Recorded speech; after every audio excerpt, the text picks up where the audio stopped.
People often believe that looking expensive is the opposite of looking poor, when in reality, it's the opposite of looking vulgar. That means that you can look vulgar with very expensive clothes, but that you can also look expensive with cheap clothes. I'm going to show you 10 ways to look expensive on a budget in fall. I was a scholarship student at Sorbonne Law School, so I had to develop a few tricks to be able to look like my counterparts and be admitted in wealthy French circles. And the first thing that's going to make a big difference in how expensive you look is your coat. Your coat is the first thing people see when they encounter you, and the last one when you leave. An expensive looking coat is first going to be made out of wool or of a mix of fibers with a majority of wool. You can see here with these two oversized coats, the one that is made of wool takes the light in a much more matte way and a much more expensive looking way, as opposed to the one that is made of polyester that takes the light in a much more shiny way and that therefore looks more cheap. And wool is also really durable. The coat that you see here, I had been wearing for 5 years before taking that picture. Outside of the sales season, you can expect to spend around $300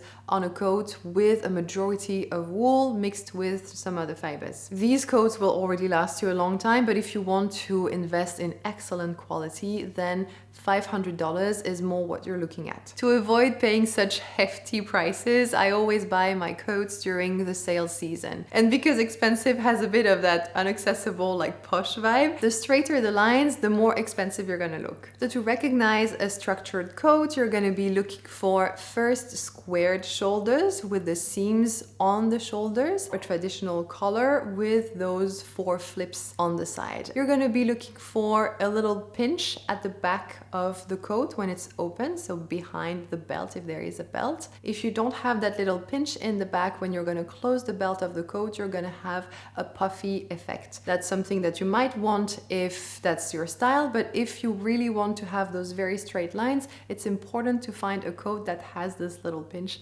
at the back. And in terms of silhouettes, the closer to the body, the more traditional kind of expensive, and the more oversized, the more modern / trendy kind of expensive. And if your falls are a bit warmer than mine, then a trench coat is going to be the ideal expensive looking coat. When choosing your trench coat, just make sure that you choose a trench coat that's waterproof. Otherwise it acts more like a jacket, and in my experience you're not going to wear it as much. Also choose a coat that has a double lining that's going to keep you warmer and that's going to make the coat more durable. For a nice trench coat outside of the sale season, you can find some good ones for $200. And then if you really feel like investing in a staple piece, then $500 is more what you're looking at. And finally, if you're in a really rainy climate and you need to wear a raincoat most of the time, you can find raincoats that have a bit of a chic. This brand Aigle, which means eagle, is very popular in France because they have raincoats that are also very classy,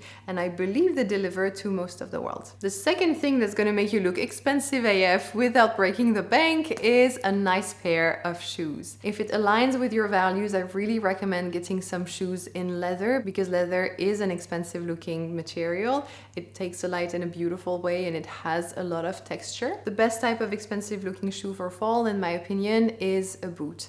Either a high-rise boot, either a Chelsea boot, flat or with a little bit of heel. If you want to do expensive but more on the laid-back side, then a white sneaker with very simple straight lines or a bit of suede is going to be the perfect shoe. And if the weather allows, a nice loafer or a low block heel are going to be comfortable and also make you look expensive and chic AF. Number 3 is a scarf in natural fibers. This is a scarf in polyester from H&M. You can see how it takes the light compared to this one that I bought in a secondhand shop. I just know that it's wool, but I don't know the brand. And as you can see, the way it takes the light is completely different. And I spent the exact same amount of money on both scarves. If you want to look expensive, these are 2 nice ways to wear your scarf, either on top of your shoulder, either in your coat. And if your falls are a little bit warmer, then a silk scarf is going to be the perfect accessory. You can either wear it tied with a nice knot, either in your coat, or you can use that nice little ring that my 80-year-old neighbor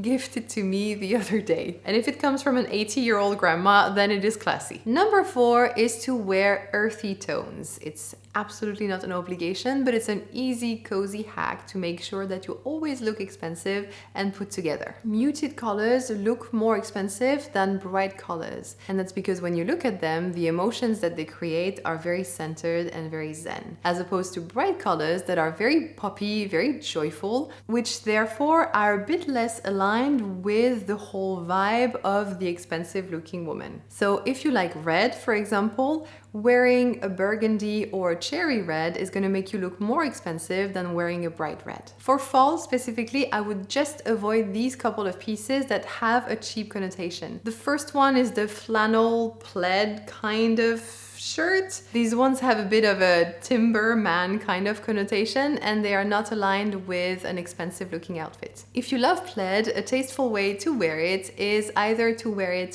on your blazer, either inside of your coat. Another thing I would avoid if I want to look expensive is an animal print. I know that these are very popular in fall 2024, but because of their sexy or connotation, they are not really aligned with the expensive looking woman. If that's something that you really want to wear, then I would advise you to wear it with a lot of delicatesse, with little touches. Next one is to wear a bag in leather with a classic design. Leather is not a very expensive material in itself, and the reason why leather bags are so expensive are because of the brand. But it's very possible to find really good leather bags for very affordable prices. So for the fall specifically, it's going to be easy, budget friendly and tasteful to stay within the range of the blacks, browns and beige. You can obviously choose whichever type of finish you prefer on your bag, and if you want to go even more into the fall vibes, a bag in suede is going to be a very tasteful accessory. Pro tip, the more you can see the line of your fingers on the suede, the better its quality. Pro tip number 2,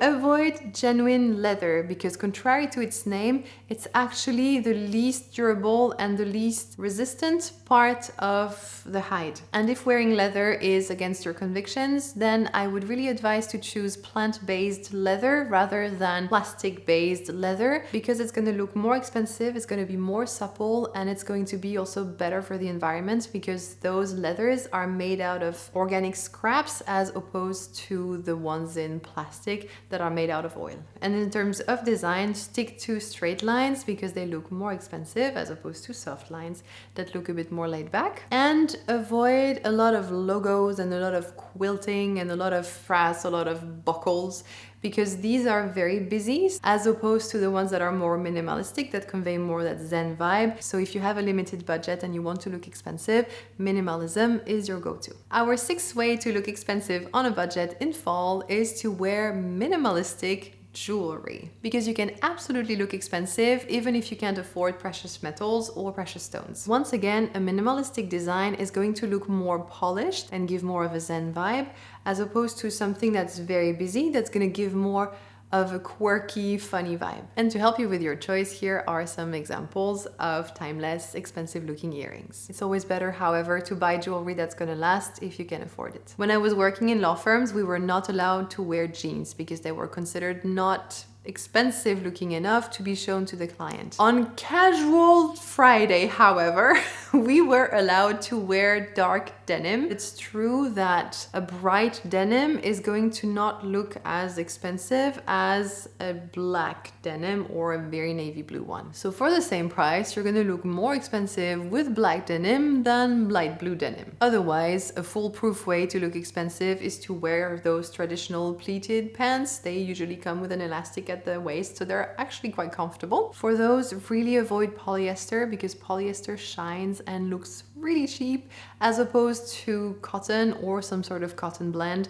that's going to look much more expensive for the same price. If you can afford it, pants in wool are going to look even more expensive. Knits are a great way to look expensive while feeling super cozy and feeling warm. Yet there is a huge difference in how expensive they look between the ones made of natural fibers and the ones made of artificial plastic fibers. This is a cashmere sweater that I bought 2 years ago, and this is how the fabric looks from up close and how it takes the very strong light that I have in front of me. And this is a cardigan that I bought at H&M 2 days ago in the same color. And as you can see from up close, the shine and the way that fabric takes the light is very different. If we were to do a bit of girl math, I have worn this probably 200 times. So that's basically 35 cents per wear, and the thing just like hasn't moved, and honestly is a really good use of my money. And obviously your knit doesn't have to be cashmere, it can be a mix of different types of wools, but what matters is that they are natural fibers. During the sales time or on sales website, you can find really good things at really affordable prices. Ninth way to look expensive are not the clothes you wear, but the makeup you decide to wear and the kind of hairstyle. As expensive is the contrary of vulgar, we want to avoid any kind of makeup that makes us look too vulgar. To do so, it's very easy and very budget friendly. You only need 4 products: a foundation, a bronzer, a blush, and a mascara. You put on your foundation, no correction, no contouring, your bronzer to give you a bit of a bonne mine effect, your blush on your high cheeks and on your lips, the same color on both. That's like an old grandma trick and it works really well, and a lot of French women do this, and your mascara. And because it's fall, you can have fun with wearing a bit more of those muted autumn kind of colors as opposed to a more pink look that would be a bit more summery. In terms of hairstyles, you can let your hair loose. It's very beautiful and very feminine. You can have a ponytail, a half ponytail, or a nice hair clip, a piece of fabric, or a cute little bow in your hair. And tip number 10 is what is going to give all of those clothes the beautiful movement they need to look expensive and classy, and that is how you walk. How you walk will determine if you look expensive or if you don't, regardless of the amount that you spend on your clothes. So walking elegantly is actually quite easy. The first thing that you want to focus on is the alignment of your body. So you have that string that starts from your pelvis and goes through the middle of your head that is pulling you up and readjusting your posture.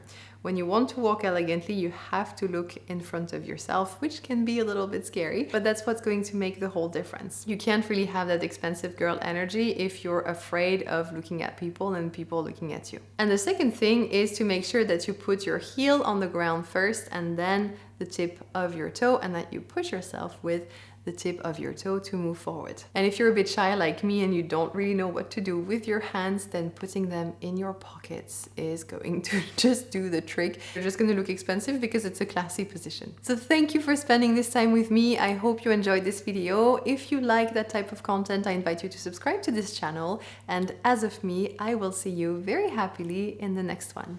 À bientôt!